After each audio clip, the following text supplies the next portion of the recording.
welcome to another episode of PodcastDX, the show that brings you interviews with people just like you, whose lives were forever changed by a medical diagnosis. I'm Lita. I'm Ron. And I'm a pina colada. You're not a pina colada. Okay. She's Jean Marie. Collectively, we're the host of PodcastDX. On today's show, we are speaking with Travis Mills. Travis, if you're not familiar with him by now, is the quadruple amputee from an Afghanistan IED, and we're going to hear more about his story in a little bit. And he also is running a foundation that provides R&R services, more or less, for other veterans that have been injured. Is that right, Travis? Yep, absolutely. It did for physically injured, and now we're moving towards all injuries. Great. We have going on. Well, welcome to the show. Go ahead, Ron. Travis, hi, this is Ron. Again, thank you for joining us today on our show. First, I would like to start off by saying thank you for your service to our country. Well, no, I appreciate it. Thank you so much, and I'm excited to be here. I'm looking forward to hanging out with you guys for a bit. Yeah. Travis, I read a bit about your injuries and your recovery. I got to say, I am amazed by your determination and your tenacity. It seems like you've overcome a lot of challenges since April of 2012. Could you tell our listeners a little bit about that day? Didn't it just start off as a regular day for you? You know, it did. We were on our, deployment that we were supposed to be there for 9 months. It was my third deployment. And we had a phone call come in from the village elder that there was some IEDs we had to check out. So we put our gear on like normal. We went on a patrol to try to help them out. And we went, the same routes that we always would take. Not the same routes, but same general direction.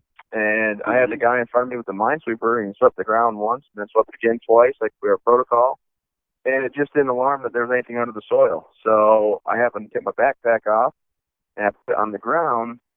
And then the bomb, when it went off, it shocked my world, to be honest with you. Well, that's for sure. Yeah, I can't even imagine what was going through your mind at that time. Probably, shocked. What were the next steps after you were evacuated from the site where you were actually injured? For instance, how soon after the attack were you transferred back stateside, and was there an intermediate location or two for immediate surgical repair? Well, what they did was when I got hit, my arm on my right side was completely gone. My right leg was completely gone. They disintegrated and never found those pieces of me. My left leg was snapped to the bone, actually.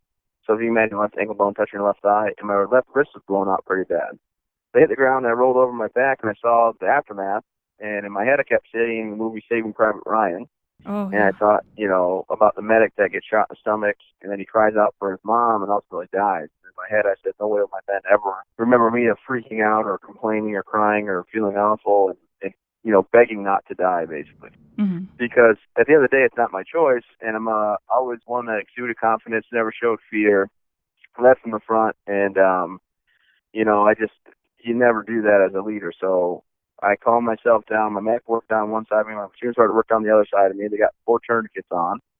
And then I, with my left hand that was still left on my body, I reached up and grabbed my microphone, and I called my lieutenant. I said, hey, 6, this is 4. I got guys injured. I need your medic with mine. Because 2 of my soldiers got hit. So I called them, and they radioed back. They sent Doc Voice over. And Doc Voice came to work on me, and he was working on, my other men, and then me. I had to kind of calm him down. He was stuck on repeat, like his old CD when he starts skipping. Mm-hmm. He was doing what his training taught him to do, so he kept saying, you're going to be fine, Sergeant Mills, you're going to be okay. You're going to be fine, Sergeant Mills, you're going to be okay. But he kept working, he just kept saying it. I had to look at Doc Voice and say, hey, Doc, just do your job, it's fine. And they got me on the helicopter about 10 minutes after Doc Voice got there. So really about 12 to 15 minutes being injured, I was on a helicopter. And then I was transported to the Kandahar Hospital, where I didn't know this then, and I'm happy that it's, a known fact now, but 99% of patients that make it to Kandahar Hospital leave Kandahar Hospital alive. That's amazing. That's great. Yeah. So they started wheeling me right into surgery. It was 14 hours of surgery they took me into, and just a wonderful team of 9 doctors and 7 nurses working for 14 hours straight to put me back to, not put me back together, I guess. That was later on with prosthetics, but to, seal up my wounds and save your going. life. Get you stabilized. They saved your life. Yeah. Right. Yeah. Yeah, absolutely. I'm guessing that those medics at the front line are really the ones that saved your life. I know this wasn't something that we were going to talk about, but do you stay in contact with those guys? Oh, I do. Yeah, actually, you know, I know it's very fast forward, but my wife and I had another child, fortunately, so we have two now. Mhm. And my son's name is Dax. So Oh, it's DAX because the makes for Daniel and Alexander. And I thought Oh. those two made it possible, so I might as well like name my kid in their honor. So That's amazing. my That's wife, amazing. That's great. my wife kind of came up with the idea more than I did. I was going for Travis Field and Mills II, but she said no. Sure. I name everything after myself, my business, my foundation, you know. So Well, she's at like, least no, everybody knows where they're going. And it worked for George Foreman, so why not? Right. Exactly. According to the Department of Defense, as of January 2018, more than 1,500 service members have lost limbs in the wars in Afghanistan and Iraq since all of this started in 2001. And an article back in 2018 in July, it pushed the number up to 1,914, so 1914. Have you met any other amputees since you have been injured yourself? Had I, you mean previously or since? No, since then. Since. Oh, yeah, that's at the hospital. We had a bunch of everybody at the hospital was amputee. Oh, okay. So it is a very common wartime injury currently, correct?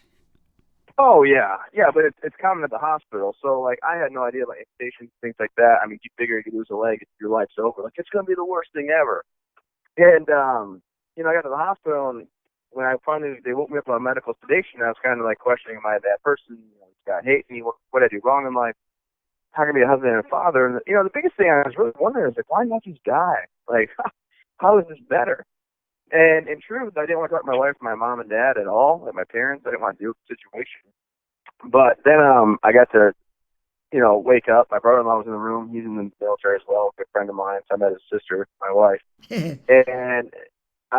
he convinced me to my parents and my wife, and I did. And then I didn't really have a conversation with them. I was kind of like, I don't want to talk about this. I don't want to deal with it. But finally, I got to meet Todd Nicely, who was a quadruple amputee. I'm actually one of five.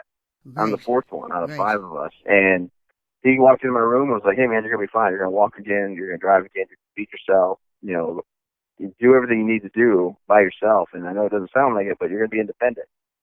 And, sorry, and that was all the you know, the motivation I needed. So that kind of turned you around, you think? You know, my wife being on my side when I told her she should leave me, Right. turned me like, okay, let's get better. I don't want to be a burden on anybody. I mean, I'm a very demanding husband, unfortunately. You know, cause I expect a lot of help with things, but I'm very lucky that my wife stayed. My daughter was 6 months old when I got hit, so she was there motivating me every day. And I actually learned how to walk with my daughter, kind of a cool, you know, little thing me and her have. That's so cool. And she's 8 years old, and she goes and she tells people, you know, I taught my dad how to walk. That's Oh. cool. That's so cool. I love that. Yeah, it's going to be hard to not tear up right now. Yeah, especially after watching the movie with the two of you. Right. Yeah, she was right there for your physical therapy and everything, and your wife was right there too, and that's amazing. Oh, absolutely. After that, they got you back, you know, alive and somewhat functioning. Did they give you the chance to remain in the military in any status, like, you know, just stateside, desk side, or did they just tell you this is it? You know, they did. Actually, General Odierno and the Sergeant Major of the Army at the time came in, Chandler came in and talked to me at the hospital about, hey, you know, we'd love to have you stay in. You can go around and maybe present on behalf of the military. And I teared up and I said, look, I plan on doing 20 years, gentlemen, but not like this. Mhm. And my time's come to an end. Right. I can't be infantry anymore. I can't, you know, be airborne anymore. And as sad as it was to come to that realization, it was just, it was time. I think I even made the joke. I said, I really don't want to get restationed anywhere. And General Ordano said, I don't think we restation Sergeant Mills. I said, I don't think so either, sir, but I'm going to call it a day. And I appreciate this conversation, you know, because it was emotional. I played on 20 years had a whole career path lined up, but it just didn't work out for me. And that's okay, because life, you know, it's going to throw you some curveballs, and you got to just keep pushing forward and do the best you can. And I feel like I've taken that curveball and I've kind of knocked it out of the park with my support group and everybody that helped me. That's super. Yeah. Travis, I've seen some of your videos on YouTube, and they're absolutely amazing. And I could tell you're a pretty humorous guy. How did your humor and your personality, I guess, How did it help you with the recovery process? And how long after the amputations were you fitted for the prosthetic that you wear? Well, the humor that I have came back right to me. Matter of fact, one day I was sitting there in my hospital bed, the hallway from the nurses, and I could see them all doing their change of shift brief. And I started yelling, "Oh, my legs, my arms and legs, where'd they go? I went to sleep and I had them." And I was just joking to get their attention. Oh. And a little 10-year-old walked by, and I was like, "Oh, I'm just kidding. Sorry, sweetheart." I sleep little girl. I was like, "I am so sorry." But I've always had the humor, and I think the best compliment, and sometimes the worst compliment that I get, is I'm the same person that I was before the injury. So depending on who says it, if it's somebody that's a friend of mine that I grew up with says it, that's awesome. But if it's like maybe an old school teacher from high school, I'm like, "Oh, sorry." Yeah. But Yeah. And then as far as my prosthetics, I was able to get fitted after 5 weeks. I got my arm for the first time, so a relatively short period. And then 7 weeks and 4 days, I was able to start walking again. So just shy of 2 months, I took my very first steps at Walter Reed. I mean, it was on short legs, a very different feel from walking, but I was, starting my comeback. Right. And that's amazingly fast. Amazing, for sure. Well, I appreciate that. And then, believe it or not, having no arms and legs like I do, I just made a video this morning. I was at the gym, and I was actually running this morning at the gym. It's the first time in 2 years. I took a hiatus because I had no excuse. But I'm back running now, so it's good. That's Good. awesome. That's absolutely I awesome. tell you, I work in the disability community, and I'm involved in disabled sports. And I tell you, it is a very interesting community with the humor. So I understand exactly where you're coming from, and who can say what. Well, yeah. I mean, I travel the nation. I'm a motivational speaker, and I start every time off by saying I tell jokes to disarm the situation. Knee slapper if you got it, because I don't have arms, and I also can't slap my knees. But I think it just makes people look past the injury that I sustained and more at the man that I am. Absolutely. Which makes me happy, because I want to break down barriers and walls. And some people, I was just at Whole Foods, to be honest with you, and a little boy walked up, and he's like, "What happened to your arm?" And I was like, "Oh, don't ask that." I said, "No, I'd rather have people ask and then stare and kind of shy away from it." So I told him I had a bad day at work, and now I'm like Iron Man. I work with the superheroes. He's all about it. He followed me around for a little bit, so I was like, "Hey man, I really got to go outside." Oh, wow. So every day you're just Inspiring people wherever you go. That's fantastic. And Travis, my mom and I both know that, the Army is not only a community, it's kind of like a family, but apparently that's really the case for you. As you had said, your brother-in-law is also in the military, and that's actually how you met your wife? Oh yeah. And what role has that played in your recovery? You mean as far as the military Yes. brotherhood and my Yes. recovery? How's Yes. that? Okay, yeah. So, at the hospital, I guess in the military in general, you have a brotherhood, right? Like I didn't have to go on my third deployment. My third deployment, I was supposed to go to Fort Hood, Texas, and help build a brigade up, take a time out from deploying because I had so much time. Mm-hmm. But I had all these young guys that came from across this nation that believed in me. I said, "No, it's not fair to them. They believe in me. I'm their leader." My wife understood the calling. They were at her house for barbecues, and she knew I had to go. Like it's something ingrained in you as a service member.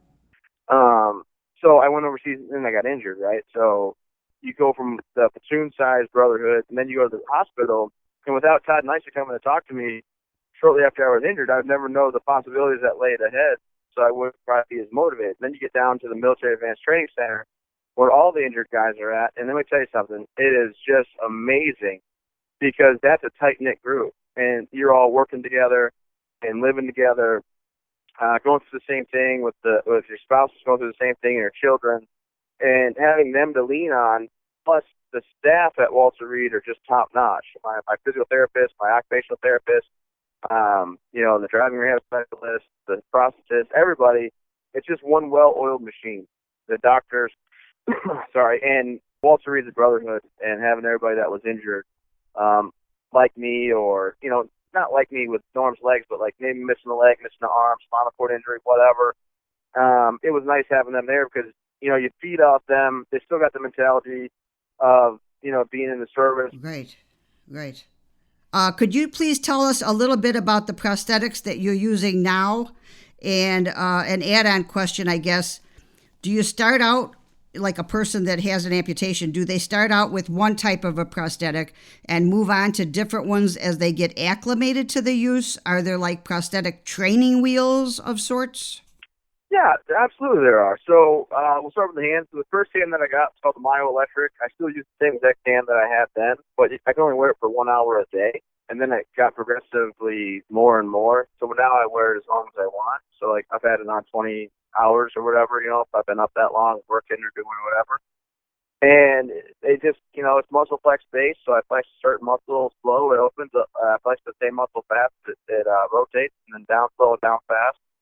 And it's pretty awesome because I can eat the sandwich, I can open the door, I can drive my truck, do everything I need to with that one hand that I wear. I only wear the left side. The right side, I'm so high up injured, I don't wear prosthetics on it unless I'm doing activities like downhill mountain biking or kayaking and things of that nature. Okay. Snowboarding. I do all that stuff, which is pretty awesome. It That's is. amazing. And then It as is. far as the prosthetic legs, there's definitely a training wheels type session where you start on short legs, so they mold your legs. You start on really short prosthetics, and you got to rebuild everything. I went from 250 pounds when I got injured to 140 pounds. Wow. I lost all my muscle mass. I couldn't roll right or left or sit up by myself for a while there, so I had to regain all my core muscle and strength. And you start on shorter legs, so when you get stronger on those, it's basically like if you imagine where your kneecap is, there's a foot at the end of it. For me, in my yeah, injury, that would have been difficult to work with. Sure. Yep. And then you grow taller and taller to the point where you have straight legs that are like stilts that you're standing up as high as they're going to make you. Okay. I was 6'3". I'm about 6 foot right now. I was, so they shrank me 3 inches, but it's all for safety and gravity and whatnot. And then they give you the legs I'm wearing now, which are called X3s, and they're the top of the line. They're waterproof. They're Bluetooth. So they have like a locking remote on my truck. I let my legs come at 3 angles. They have little computers in each leg, so they're microprocessors, is what they're considered. So every time I move, over 300 adjustments get made to keep me as upright as possible. And then the last thing is they have hydraulic brakes built in, so when I go down a ramp, I can slow myself down. I fly a lot of airplanes, actually, as a motivational speaker. So when I go down a jetway, I don't go bowling for people. Okay. So, Yeah, I saw that in the video, too. Right. Yeah, that's incredible. It was funny. One of the other things in the video, talking about your prosthetic hand and your daughter's future boyfriend. I thought that was pretty humorous. Absolutely. Yeah, tell us about that firsthand. Yeah, I got a split hand of keeping a Crown Royal bag in my closet, and it closes 25 pounds of pressure and then 35 pounds of pressure. And the reason I keep it in the closet is because when she's 16, her mom lets her go on a date, I'm going to bring that hand out. And I'll probably, crush his hand, and when he's crying, I'm going to tell him no fingerprints. So don't mess with me, bro. I'm going to let him go. And I'm sure that should subdue any, questions that he was might gonna have had. think about trying. Right. Yeah.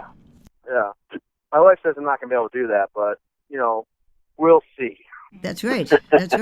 And high school buddies, like real good friends of mine, are so excited because when their kids get old enough, they can't wait to fly me in for the same thing. And I'm like, I'm coming. Let's throw a party. Basically Bad Boys 2 style. Like Bad Boys 2 with Martin Lawrence there and Will Smith when she goes on a date. Sure. Okay. Yeah. That's too funny. You just mentioned your friends. It actually leads me into my next question.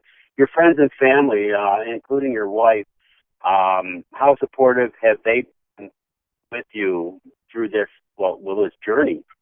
Oh, I mean, top notch. I definitely gained friends, didn't lose friends through this, and having my wife on my side every day, that was the reason I kept fighting to get better. Because if she's not leaving me, then I got to do my best to not be a burden. And a lot of places that she goes for other nonprofits, and they bring up like the problems they have with their husbands or issues they have with their husbands. Some of the other spouses might say, like, well, you can't do this because of that. And I'll ask Kelsey, like, what does Travis do? She's like, well, Travis takes Chloe gymnastics. He runs around, does grocery shopping when he can, and things. So I try to be as everyday, average, normal husband, father as I can be. But then having, my friends there with me, and now with the foundation, I've been able to bring up a lot of really cool families that I want to help out. So we help all physically injured, paralyzation, amputation, spinal cord through service families, and it's all free to them. And it's all about, hey, get out there, be active in your community and in your society. because some people aren't as open as me.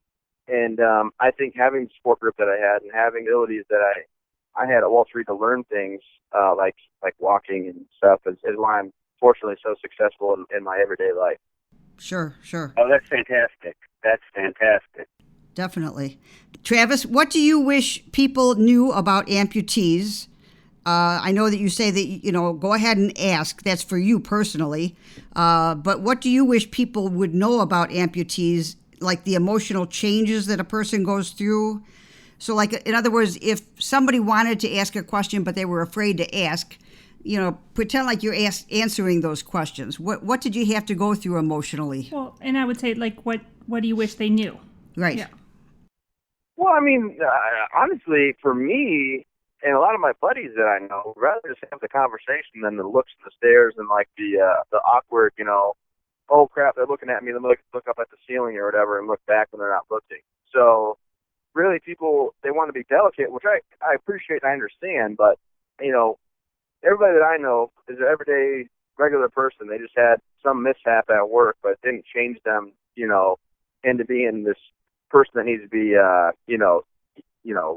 babied around or ostracized, I guess.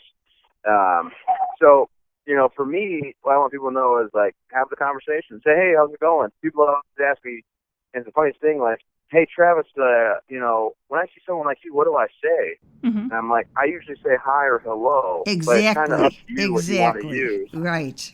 And, also, I'm trying to change the narrative. I say I'm a recalibrated warrior because everybody throws out, you're one of those wounded guys. It doesn't make me feel very good because I don't have any more injuries. I have scars. Mm-hmm. So I'm trying to change the whole, word wounded because I think it's negative to recalibrated, right? Okay. I've changed up a little bit, but sure. we're good to go. Sounds good. And then also, I think that the term veteran in general has become kind of like, oh, you're one of the veterans. You got that, PTS or what's wrong? And I'm like, nothing. I served my country, had a great time doing it, loved my job, had a bad day at work. Now I got to move on. Mm-hmm. So, my foundation, we're actually expanding our programs to help people get back on their feet that maybe suffer from PTS and things like that, because I really truly feel that, you need to get help to get out of your own way to be successful. I'm fortunate. When I talk about it, I own part owner in two, and I run one with my wife. So 3 businesses plus a nonprofit that's very successful. Well, that's great. Wow, you must be very busy. Yeah, I would say so. Yes, for sure. Getting back to the physical thing that you've been through, how many surgical procedures have you had? I think 13, they said. 13 I think they total? they rounded it out at 13 surgical procedures, maybe more. But I didn't have many surgeries. Kind of what you see is what you get with me, which I was lucky to go internal. Then I had to get my eardrum repaired, which was the worst surgery that I can remember. Oh, wow. But and then besides for that, nothing too crazy. I was very fortunate and lucky there. No infections or anything like that. Do you think that being in the best physical condition that you were in prior to the injuries was what helped your recovery? I think so. I think it did, for sure. I was a weightlifter. I pick anything up that was heavy and I could put it down. One of those meathead kind of types. But I think it was on the battlefield the reason I didn't lose my blood out and everything, that I just remained calm. Okay. I didn't get my heart rate up. I didn't freak out. I kept telling myself, whatever happens, happens. It's not my call at the end of the day.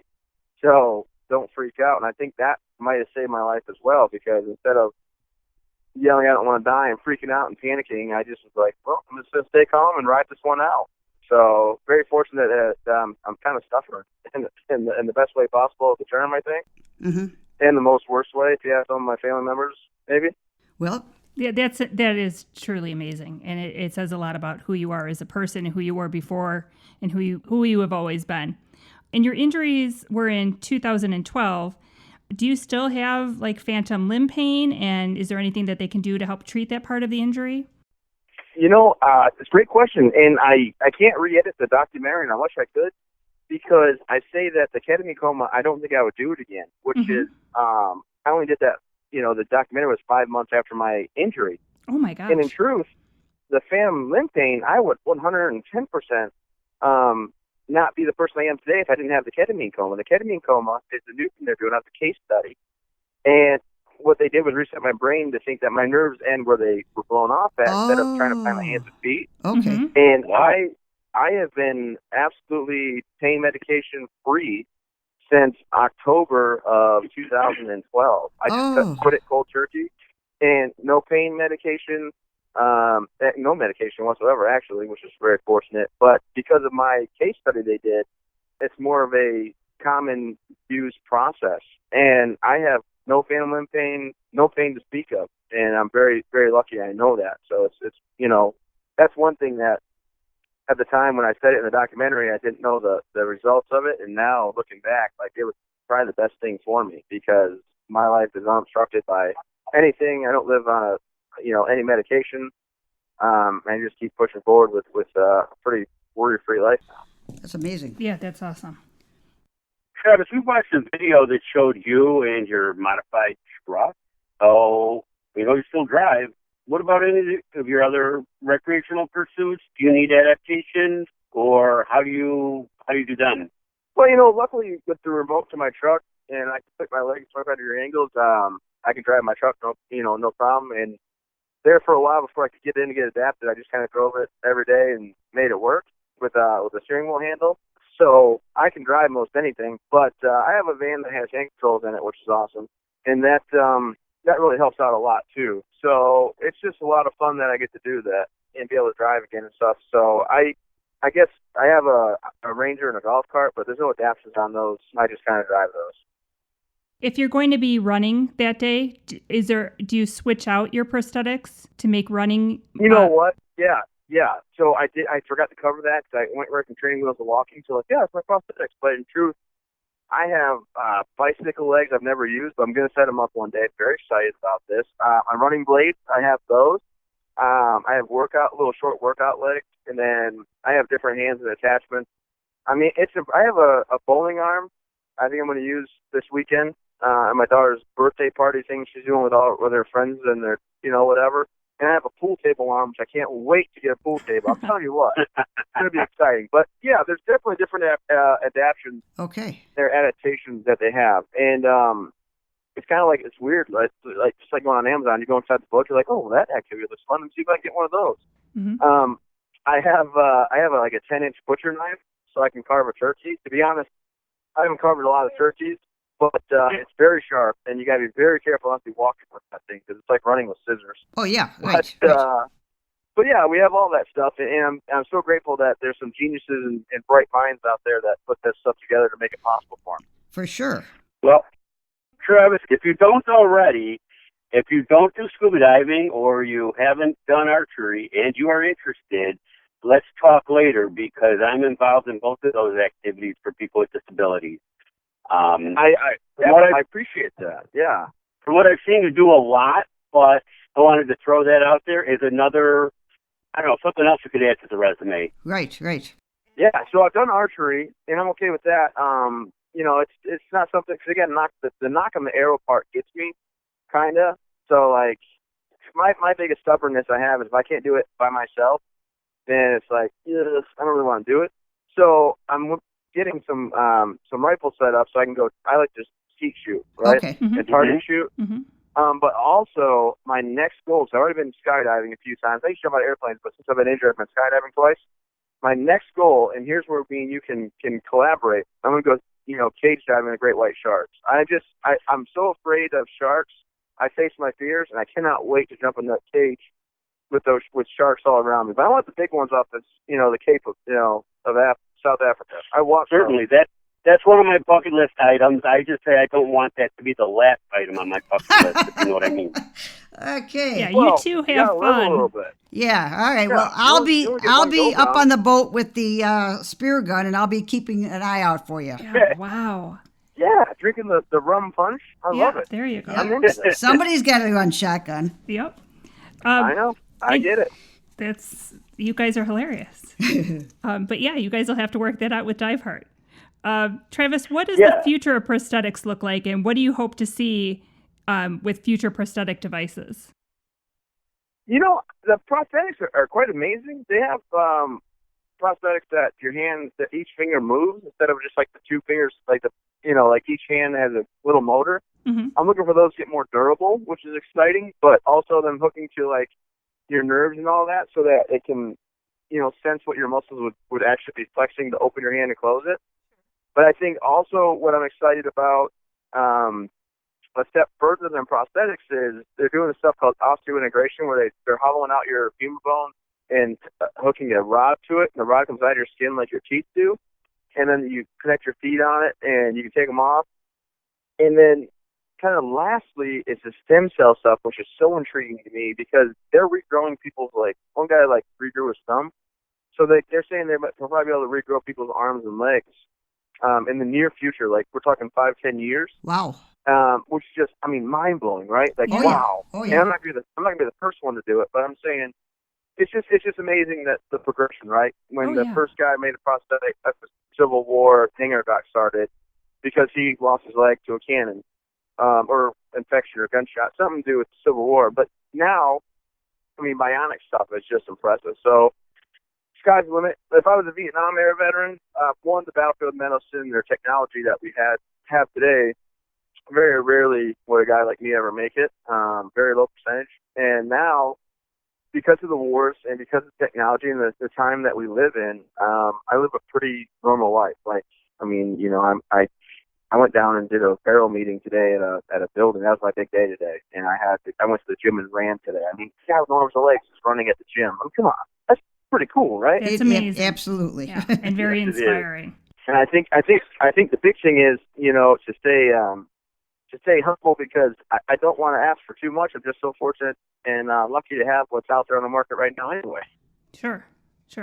But I guess, as far as the future of prosthetics, the designers definitely want to hear from the individuals who will be using them to see what is it that you guys need. Oh, absolutely. Dare to dream, for sure. Yeah. Travis, older veterans, they may require amputations due to medical complications like diabetes or something like that. Have you interacted with any of these older vets to kind of talk with them and give them an idea of what to expect after amputation? Well, I get sometimes those conversations, right? Do a lot of like one-on-one counseling like that. But if I go to the VA to do a checkup or something, and I see somebody and they ask me questions, I answer them, or someone at the grocery store, that doesn't, I have the conversation. So a big thing is people email into my website and they'll ask me like, hey, I got this going on. I was thinking maybe I should just cut my leg off. What do you think? I'm like, I'm not the guy that's going to tell you cut your leg off. Like, that's just not my expertise. But I'll tell you that, there's different prosthetics out there to make your life better if that ends up being the diagnosis or what happens. So I'll try to give as much information, but I don't want to make it sound like, oh, it's great. Just go hack that thing off and let's call it a day. Right. But as far as people that are suffering, I know people use my videos, use my website, travismills.org, for a lot of inspiration. And they go on my Facebook, which is all like tagged SSG Travis Mills, because when they go on my Facebook page or my Instagram, they'll see fun videos of me and my wife and children, or me and my buddies, or things like that. And then they can, they can find out, hey, life goes on, right? That's what this whole podcast is about. Yes, if something happens, absolutely. Right? Let's keep pushing forward. And that's kind of the message that we always project. I'm always speaking about resiliency, about overcoming life's obstacles, and it's a lot of fun for me. So I'll have the conversation, but it's not something I do one-on-one counseling for. Okay. Well, speaking of resiliency, you were obviously able to draw on an incredible internal strength just to survive that incident. Could you tell us more about your mantra of never give up, never quit? How did you come up with that? And can that work for everyone? Absolutely. I think it can work for everybody. And the way that I kind of started the whole never give up, never quit was I was working out, and I looked all skinny and sickly, and the nurse kept saying, do you want to take a break? And I said, I'm never going to give up. I'm never going to quit. And, then, like I said, my wife's by my side, my daughter being there to help me walk again, and my driving force, my parents, my in-laws, my father-in-law, I didn't even know him that well, really, right? Like, we talked about the weather a lot in sports, but I didn't live near him or was nowhere near him when I grew up. He moved into the hospital with me. We became really close friends. Now, we're bestest of friends. We travel over the nation together. But it's ingrained in my head that you just keep pushing forward. You can't just let your situation that you're living in now be your outcome of your life. And I mean, just like in the military, I always strive for more promotions and higher rank and do better and things like that. And that's the same with my life. So, I don't want to sit stagnant. You got to keep moving. And that's just kind of how I got the slogan. And I live by it because I know that there's now not one but two children that look up to me every day. And I need to make sure they know, like, hey, look, if you fall down, you got to get back up and keep going forward. Sure. That's, once again, amazing. Hooah. Yeah. Could you tell us a little bit more about the movie A Soldier's Story? Yeah, so the documentary was created because some people in Texas saw my story on, I think, Fox News or one of the news stations, and they thought, well, that's pretty cool. And then they realized quite early in our conversations that I would go room to room and meet people like Todd Nice did for me. I'd meet people that came into the hospital, and they wanted to film. And we decided, you know what, let's just go ahead and do a short documentary, half-hour long, and then it turned into an hour-long documentary, and it came and filmed. And that was actually, believe it or not, that was done in about 7 days, maybe 9 days of filming. Yeah, there was a lot of iPhone footage that they had to cut and edit from Kelsey's phone, which was great, but they did the reenactments and the interviews and all that just like in 9 days total. Wow. Yeah, it was a heart-wrenching movie. We watched it just before we started the interview. We wanted to make sure that we were in the right frame of mind, and I don't know if that helped. But well, yeah, it was wow. us. It was us in a box of tissue. Yeah, but there were a lot of smiles. Your daughter, I knew how it ended, so that was the only reason I said it's got a good ending. Yeah, it's going to be a good movie. It's going to work out. It's going to be okay. Yeah. I know, it's kind of sad there for the first half hour. Yeah. Oh yeah, it was a rough beginning.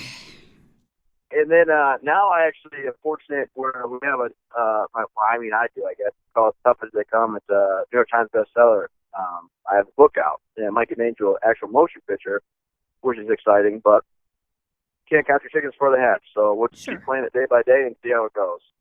Sure. Can you tell our listeners about your family now?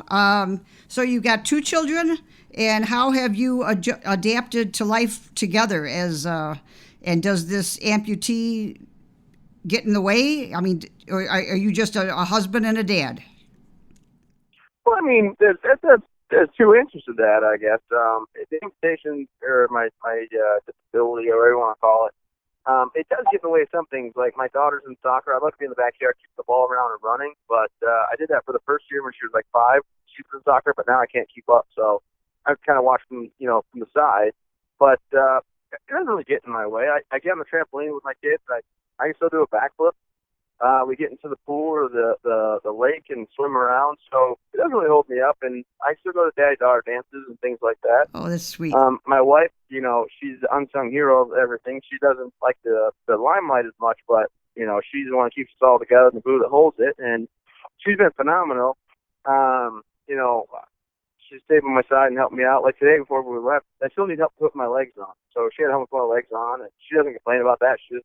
It's just normal now. So, like, when I wake up, my legs go on, then my pants or whatever. But it doesn't hold me back from being a father or a parent. I'm the one that takes her to gymnastics, and my son and I wrestle around, and it's just a lot of fun. So I guess we have the same family dynamic that we were always going to have. I'm, active with the kids, and my wife and I still do things as a family. It's just different because I'm not able to do as much sports stuff as I'd like to, because I used to be very athletic. Right. But at least you've been there. You know the tips. You know what to tell your kids, how to do it. You can train them. You can coach them. You can guide them because you've already done it.